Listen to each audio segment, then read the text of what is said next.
What's up, all y'all trickly bastards, and welcome back to It's 1700 Summer. As always, I'm Athen.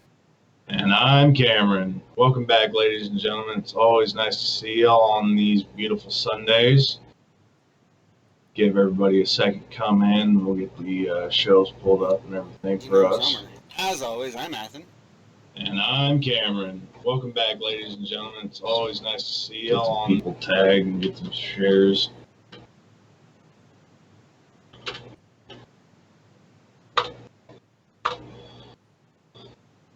Welcome back, Jade. Good to see you. Good to see you. So, Athen brought up a very valid point. Unfortunately, this week we had a lot of political stories to discuss. We have one talking about weed again. That one was fun to read. So, again, if y'all want to take a chance, look at them. We always put those shows below just for y'all to go and check out for yourselves. Just as a side note, I wanted to mention something.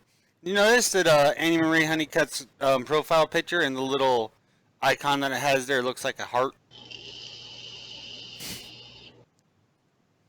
Just completely off the cuff randomness right there. You know you're the only one on the camera right now, right? Oh, on yes. The stream. I messed that up. Here we go. Get that fixed real quick.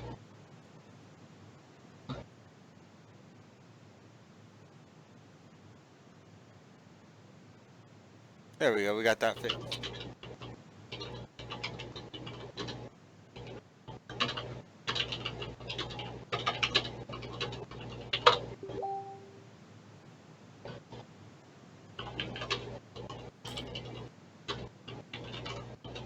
There we go. Now I can see me.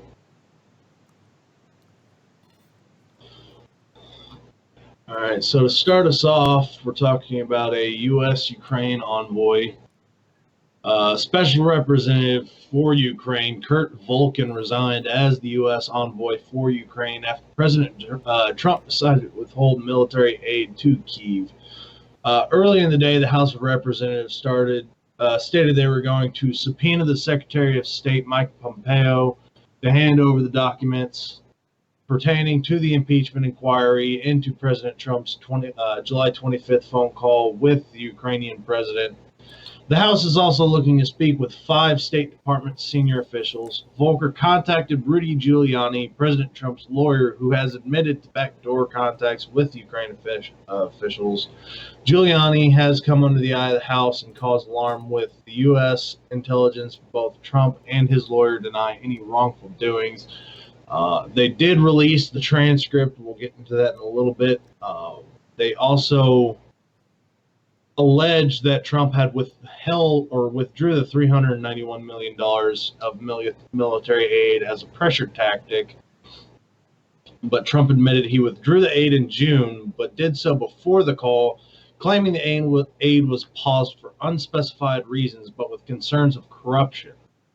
The aid was paid in full later with no effort to pressure the Ukrainian president. So they've kind of messed up the story and then turn around and, they had $1 billion in military aid withheld. Joe Biden actually admittedly threatened to withhold $1 billion in military aid until the firing of the prosecutor that was going to be looking into his son. The firing of the prosecutor that's going to be looking into his son. Yeah, Trump. The transcript was. Let me see if I would like to have the Attorney General call you or your people, and I would like you to get to the bottom of it, Trump said. Whatever you can do, it's very important that you do it if that's possible. The other thing, there's a lot of talk about Biden's son, that Biden stopped the prosecution, and a lot of people want to find out about that. So whatever you can do with the Attorney General would be great. Biden went around bragging that he stopped the prosecution, so if you can look into it, it sounds horrible to me. Hunter Biden was apparently paid $50,000 a month as a board member on a Ukrainian energy company, which was being investigated for corruption. And again, that investigation was going on until Joe Biden had apparently withheld the $1 billion or threatened to withhold the $1 billion in the military aid. So that President Trump, he in his transcript, he never said he was withholding the aid. Again, the aid that President Trump withheld was before the phone call, so there was no threat to, hey, you need to look into this or you're not getting this money. There was no threats along that line. When the Democrats called for the transcript, they wanted it unredacted. They wanted everything they could to push impeachment on him, and then he turned around and was like, here's everything. I don't care. He wants the investigation to go on. He wants to deal with the corruption going on. So, I don't know much about the Ukraine transcript. With me working graveyard and crap, I didn't have enough time to brush up on the stories. So basically what's happening is this is sniffing out some corruption, dealing with Ukraine. Well, more specifically, Joe Biden's son Hunter, because the company itself that he was working for, CrowdStrike, was already being investigated for corruption while Hunter Biden was working as a board member. So after, eventually Joe Biden came up and was like, I'm going to withhold $1 billion in military aid if you don't drop this investigation and fire the prosecutor that's looking into my son. Okay. And that's why Biden wants the prosecutor fired, so that, okay, that they makes fired sense. They fired the prosecutor. Did they really? Mm-hmm. They did fire the prosecutor. That is definitely some corruption right there. I'm like, okay, let's get rid of this this threat. That's stupid. And I think that's honestly the reason that President Trump called Ukraine and said, "Hey, y'all need to push this investigation a little more." Okay, that makes sense. Get the corruption out. We don't need any of that crap. Yeah. But that also risks, with them investigating Hunter Biden, that also comes to the risk of, how corrupt is Joe Biden? I mean, obviously he's trying to withhold $1 billion in aid.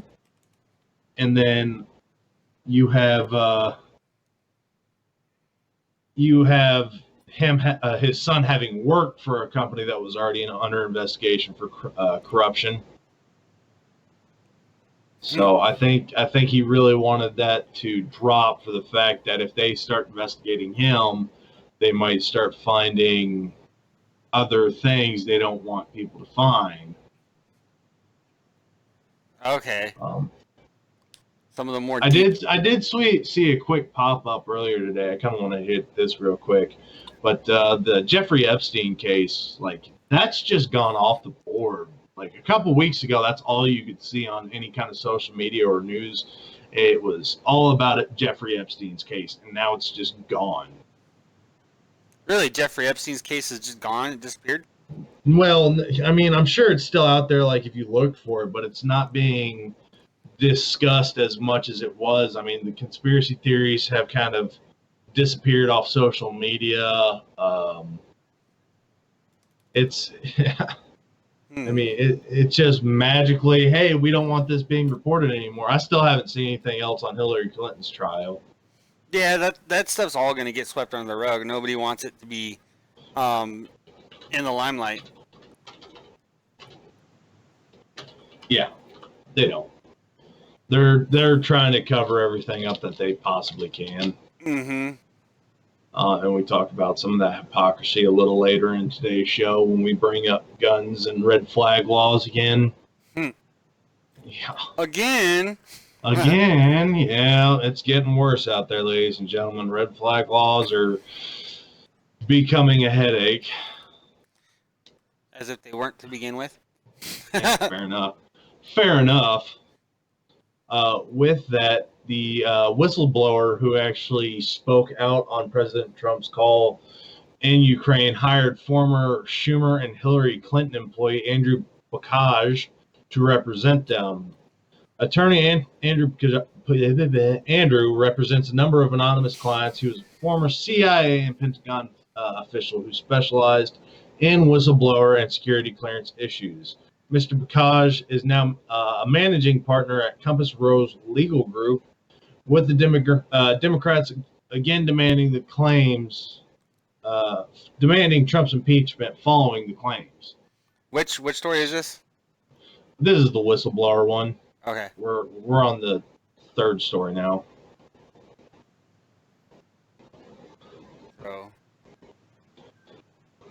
So we covered. Wait. Yeah, with the transcript release, that was the second story. Okay. And then now we're on the whistleblower being hired. Got it. Got it? Yep. So they have yet to announce if it's a male or female. They're doing everything they can to protect the identity of the whistleblower. Obviously, Trump has some people in his cabinet that he can't trust as much as he would like to. Hunter was dishonorably discharged for coke. He has no professional experience in oil and gas, yet he made billion-dollar deals in foreign countries. Oh, wow. All right, Dean. That's interesting. I didn't even know his son was enlisted. So they've done everything they can to protect the whistleblower. The whistleblower managed to hire a hell of a lawyer that's represented Clinton's and Schumer. Mm-hmm. So they're trying every tactic they can to impeach President Trump at this point in time. If he sneezes wrong, impeachment. Hillary Clinton's backing the impeachment, which we could all see that coming. Yeah, I mean, this shit's all freaking stupid, though. Like you just said, they're literally looking for any damn reason they can try to impeach him. It's like, and that's just stupidity. That's a freaking witch hunt. And they're crossing lines again. They're still doing this false media aspect and saying, he withheld military aid, so that way they would do the investigation. Well, according to our resources, no, he withheld aid for other reasons before he made the phone call. Mm-hmm. So you're twisting around stories, words that doesn't need to be twisted. You're trying to fit your own agenda. Well, I mean, that's how the biased media does it anyways, because the media generally, this day and age, is fairly biased. Like, you have all your media outlets are typically run by one, like, conglomerate that kind of leans one way politically or the other. So in all their news is going to be kind of based like, on who's paying them. Yeah, and tweaked in order to, get the followers, maintain the followers, because they've got a group of people that they're trying to reach, and they want their news to get those people's attention. So, I mean, look, when we covered the nicotine stories, the media was reporting that, it's vape juice. It's not the THC cartridges these kids are getting off the black market. Mm-hmm. Well, Big Nicotine has been paying for commercials for years, so they don't want to lose one of their incomes as far as that goes. Yeah. Well, and if people start vaping more, then they're going to lose their smokers, and Camel and Marlboro, all of them are going to lose some of their business. Mm-hmm. I'd heard some things a while back. In fact, I think we reported it on the show that Marlboro was actually talking about stopping to doing like cigarettes and stuff like that, and they were gonna convert over to doing like strictly vaping type stuff. And I think actually also they were talking about moving into doing marijuana, because there's a good chance that marijuana is going to get federally legalized here pretty soon, and all that stuff. And there's a lot of people who don't believe it. They're like, why is Marlboro, which is one of the biggest, tobacco producers currently, why would they go get rid of their cash crop. It's like because there's a big push to get rid of cigarettes and all that. Yeah, there's been a big push to get rid of cigarettes for a long time because they know it causes cancer. Mm-hmm. Marijuana has been showing more and more promises in the medical field, and Marlboro's trying to get onto that cash cow quick. They want to be able to get into that production and just, continue on like business as usual. They start making marijuana cigarettes and they don't notice much of a drop because, hey, we're still selling cigarettes by the box. The problem with that is I can see a huge company like that not really changing how they do things, and you're still going to get the pesticide poisons in there. You're still going to get all the different toxins that still around their companies, but they still want to get a grasp on that aspect. Yeah. So, and Dean Cerny said Juul is owned by Philip Morris, which owns Marlboro. Which Juul is they're, as far as all the vaping stuff goes, they're like the top one right now. It's like all day long I'm selling Juul pods, like people left and right are coming. Huh? I think the Juul is just popular because you can get it almost anywhere. You can go to a gas station, you can go to a grocery store, you can get Juul pods pretty much wherever you want. And if you look 18, most of the time, people, now in the state of Texas, if you look 21, you can get it. Mm-hmm. I guess. I mean, but it's still mandated as easy or as hard as like actual cigarettes and all that stuff, tobacco, because I'll get in just as much trouble if I sell someone a Juul pod that's not old enough as if I were to sell them cigarettes. But it's like, which here in Oregon is also 21 to get any tobacco or nicotine product. But it's like, I don't know what it is that's so popular about the Juul, because the other ones you've got like your Altos and all that stuff. There's like 3 or 4 other ones that are kind of your big ones, all that stuff that like those don't hardly sell. We have like 2 or 3 people that come in and buy pods for those ones, and then like the Juuls are all day long selling. And another really popular item are the Zyn pouches. So they're like they're kind of like tobacco, chewing tobacco pouches. Like, I've got the Grizzly Wintergreen pouches right there. It's kind of like those, but they don't have any tobacco in them. And people are buying those a lot too. But I see a lot more people buying those that are trying to quit smoking. They didn't want to switch to vaping, which the Juul pods, the sales on those have slowed down a whole lot since the stuff about vaping started coming out. So. And we covered why that was making people sick. I actually got to talk to an individual last night. Apparently, I have to find that article, but he was saying there was a cyanide chemical that was actually causing people to get sick as well. So we'll have to find that one for you when we do manage to get our guest speaker in here. Because that was horrifying to hear about, because you hear cyanide and you immediately know, most people know cyanide kills people. Yeah, that's not something you want to be ingesting in any way, shape, or form. Like vitamin E acetate, I can understand people being a little confused. Like, it's a vitamin, why is it so bad for you? And then we explain, it's found in preservatives, like creams and lotions. It's meant for an external use, not an internal use. So I can understand there being a little confusion on that one, but hearing cyanide being an aspect. Well, isn't cyanide like in trace amounts in even like cigarettes? Cigarettes and I think apple seeds, but it's like apple seeds. It's minimal. A lot of pits, as far as fruits go, have cyanide in them generally. So like peach pits and. But we don't eat the pits. No, we don't. With apples, some people do, but it's not unless you're eating a crap ton of apples every day. 20 apples a day plus, you might get a buildup. So. I just thought that was interesting to hear, so we'll get that story out for y'all this upcoming week. And then also, I think cyanide is present in a lot of nuts if they're not processed. I know, I'm pretty sure almonds, cyanide is in them. Like, you can't eat almonds unless they've been processed, they've been roasted or something like that. Otherwise, they're toxic to eat. Which I think is why cyanide smells like almonds if you have the receptors for it.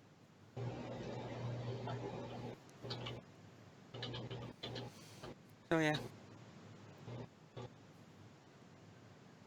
So there we were, just marching down the street. Yeah, apparently you can. You can what? Cyanide and almonds. Mm-hmm. That's alrighty. I did not know that.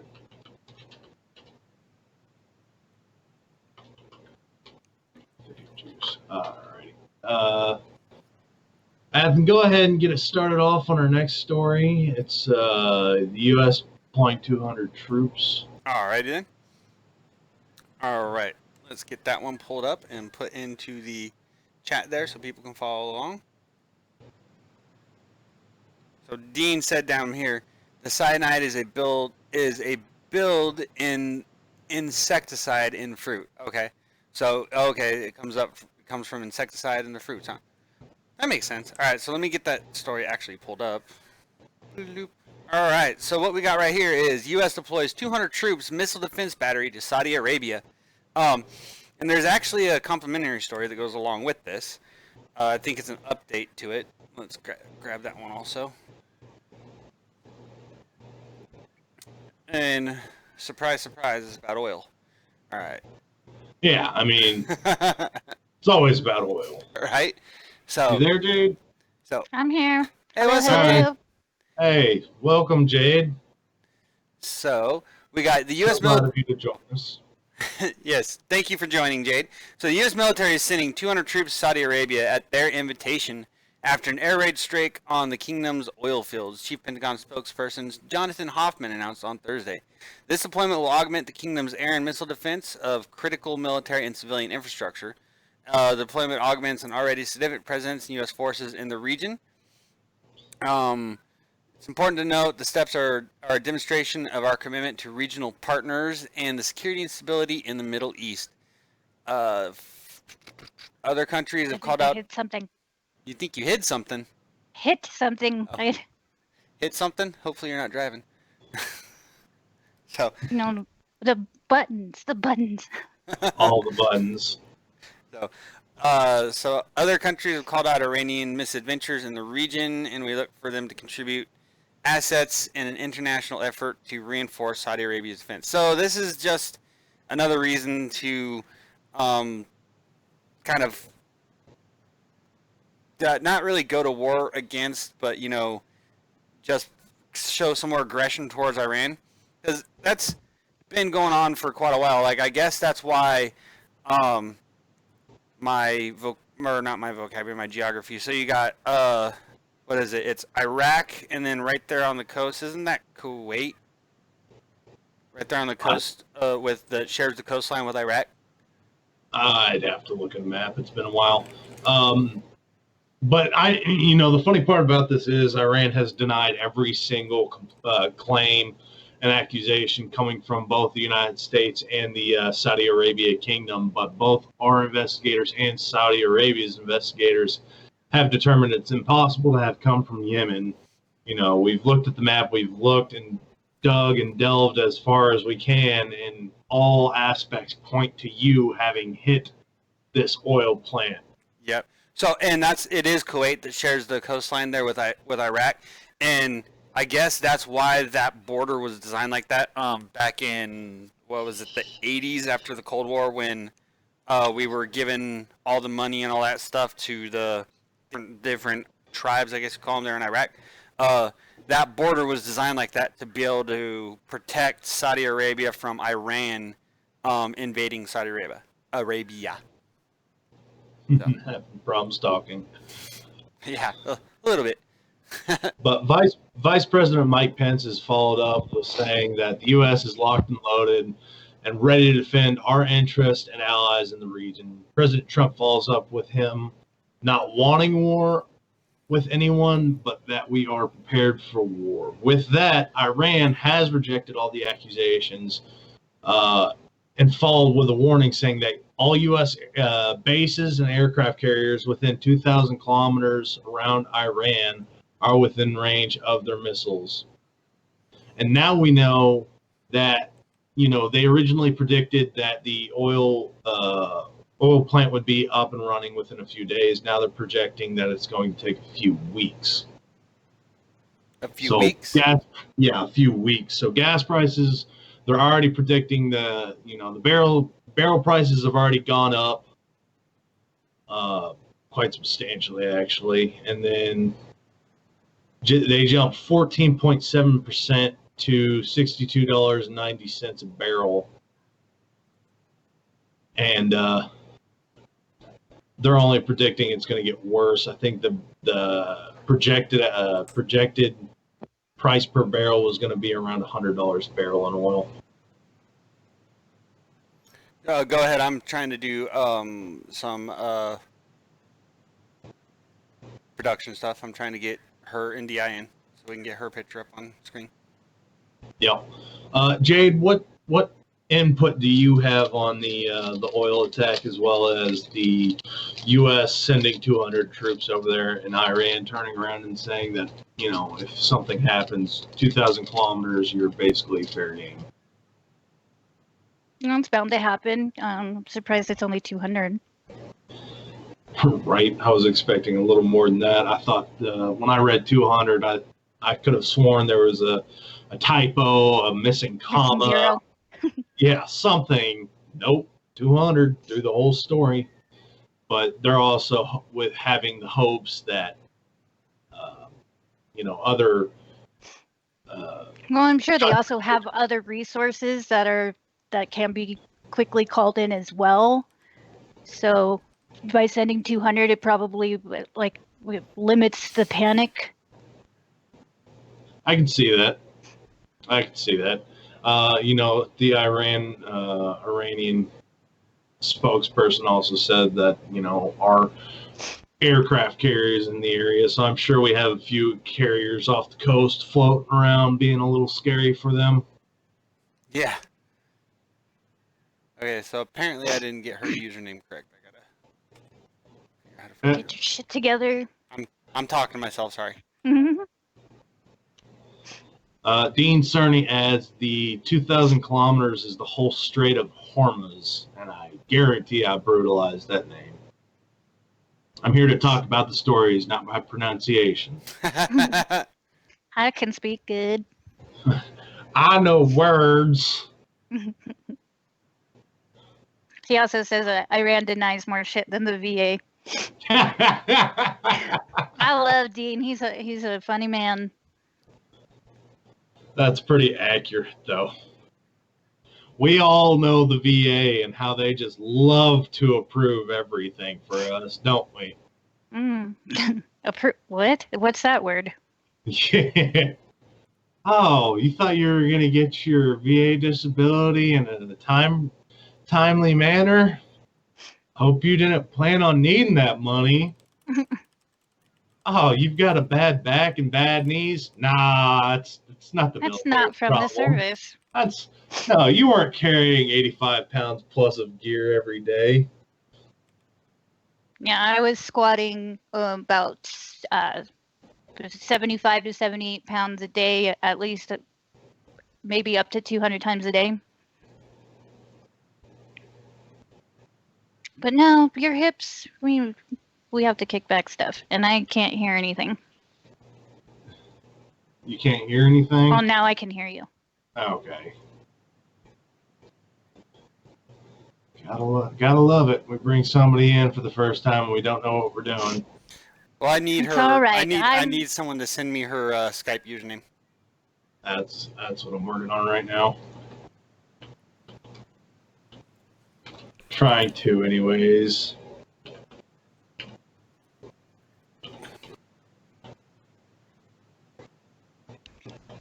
I'm not helping you guys being called technical difficulties. Right? Where's the high-tech redneck? He's a vacation. Hey, I know who I'm doing. I've still got to learn how to use the what's that thing I've got? Stream. I got not play. I've got some streaming service, Streamlabs OBS. Yeah, Streamlabs OBS is all right, but it is nowhere near as capable as XSplit. Yeah, I'm seeing that. XSplit looks like it's got a little more friendly user interface, which me being technically retarded would help. Dean has a question for me. It says that's like 4 times your body weight. Are you nuts? Yeah, I am kind of a little crazy, you know. Yeah, but they expect everybody to carry that stuff and be fine after 4, 5, 16, 20 years, however long you decided to carry this crap. Well, and I tore my hip originally during training. They wanted to med board me out during training, but I only had like a couple weeks left of training to be going to my unit, and I knew my unit was getting ready to deploy, so I'm like, nope, I need a second opinion, sir. But they quick fixed it, which ended up pretty much just numbing it. And then while I was overseas wearing that gear, squatting with that gear, I just tore it even worse. Yeah, no, you don't get better there is no getting better in the military. And there is never a quick fix either. No. Motrin and Tylenol and fresh socks. Water. Drink water. Yeah, water. Drink all the water you can. That'll fix your problem. But sir, they shot off my knee. Yeah, water. Water will fix it. I was trying to say water sucks. It really, really sucks. Gatorade. H2O. So with all this trouble he's going through just to see my pretty face on the screen, right? Yeah. This is one of the things with XSplit. It is a little finicky when it comes to this. I think XSplit froze up. So, I don't know. Ruh-roh is right. We might have to reboot it. Unless you just want me to be a call-in, that's fine. Well, we can do I that, don't know but how badly you want to do that. I can't do any production stuff on XSplit right now because XSplit froze. So we'll have to Your call. We'll have to restart stream. So we'll do that real quick. All right, ladies and gentlemen, we're going to take a quick 2-minute recess to get our gear in order. We'll be right back for a message from our imaginary sponsors. All right.